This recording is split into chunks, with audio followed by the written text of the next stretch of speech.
If you live in Lagos, you already know that if you're driving out of the city past 10 p.m., you do not stop on the long bridge. If your tire blows, you drive on the rim. If your engine smokes, you put it hold. You do not stop for anything. But unluckily for Mr. Chinedu, his car did stop, with no police checkpoint in sight. He was soon going to realize that bandits would be the least of his problems. Welcome to the Midnight Witness. 3 days ago, I received an email from a man named Chinedu, a logistic driver in his late 30s, wanting to share his experience. He drives the Nitro from Lagos to Ibadan quite frequently. He describes his professional experience as a man who knows every stop sign, every pothole, every turn, and every police checkpoint. Let me give you the specifics so you understand exactly where this happened. At about 11:45 p.m., Mr. Chinedu, as usual, was driving his 2008 Toyota Sienna. He had just passed the beggar axis and was hitting the stretch of the Lagos-Ibadan Expressway, heading towards Mowe. For those who do not live in Nigeria, this expressway is known as the busiest highway in West Africa. Even at midnight, it is filled with luxurious buses and tankers driving towards their various destinations. That's to tell you how busy it is, even at that time of day. But on the night of December 14th, 2025, Mr. Chinedu said there were no headlights behind him, no tail lights in front, just the asphalt and the dense bush on either side of the road. Right around the kilometer 24 marker, just before the redemption cam turned off, his temperature gauge spiked. Steam hissed out of his bonnet, his engine caught, and dead silence followed. Now, Mr. Chinedu is a well-rooted Nigerian man. His first fear wasn't ghosts, it was bandits. With no police vehicle in sight, he hurriedly locked his doors, watched his side mirrors for movement, and sat in silence. After about 20 minutes, the heat in the car became too suffocating for him to bear. Picked up his phone from the passenger seat, unlocked the doors, and stepped out to check his radiator.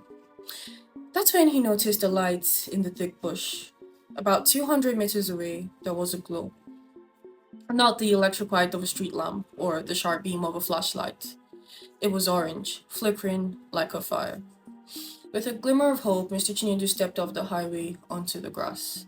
He assumed it was a local's house he hadn't noticed, or hoped it was a mechanic's shop that wasn't visible from the road during the day. With that in mind, he went into the bush. This is where things get odd. This is where things get really odd. He broke through the tree lines, and what he found was a night market. Yes, a market. The once piercing sound of silence was now replaced by the sound of a lively market. In front of him were stalls made of wood, bamboo thatched, and mud roofings, and in each stalls were candles illuminating them. Not wanting to be there any longer, because this wasn't a market he had heard of before or he had known of. Not wanting to be there any longer, he walked up to the first stall, and in it was a woman dressed in fashionable Iro and Buba, with a gele on her head. He noted that this reminded him of his grandmother. He goes on to ask her for a sachet of pure water.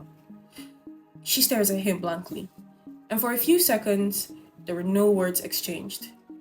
He shook his head, this time repeating what he said in Yoruba. She smiled and walked further into the stall. He also noted that there were no power lines, no generators, no plastic tables, only a poorly lit fire in one corner of the market, alongside the soft sound of rhythmic drumming, which he couldn't pinpoint where it was coming from. His thought was cut short when the woman came back with a calabash filled with water. He stared at it blankly, not knowing why she was handing him a calabash filled with water when he clearly asked for a sachet of pure water. He shook his head, not wanting to be there any longer than he needed to. With the calabash in one hand, he reached into his pockets for the single 500 naira note he remembered leaving in there.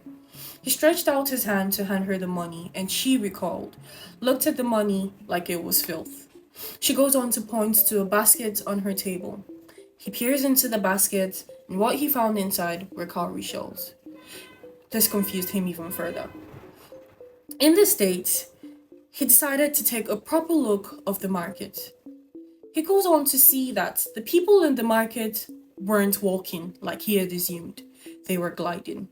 And in that moment, they all stopped what they were doing and stared at him.